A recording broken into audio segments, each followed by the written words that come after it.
So I said, well, what do I have to lose? I'll just go into camp. So I go into the camp. I was pitching great. I was like, dang.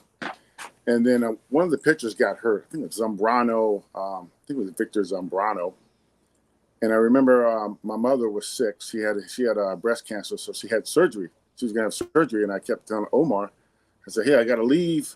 I got to go to California. And they're like, well, we don't know if you're going to make the team or not.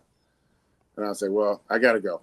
He goes, well, what if you go down to AAA, for like a couple weeks, and then we'll bring you up. And I was like, well, at that point, didn't want to play minor league baseball.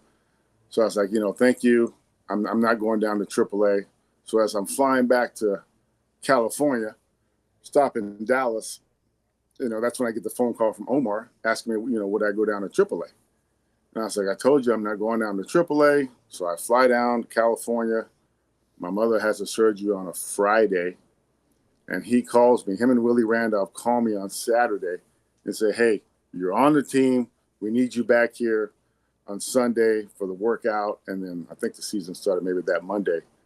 So I took the red eye from San Francisco and pretty much pitched out of the pen from there. Willie was great. He kind of took his time with me because I really hadn't pitched out of the bullpen. We had a good team. That always helps. And it kind of went from there. I mean, you talk about lucky. I obviously had to pitch well, but it just maybe it wasn't my time to quit or retire.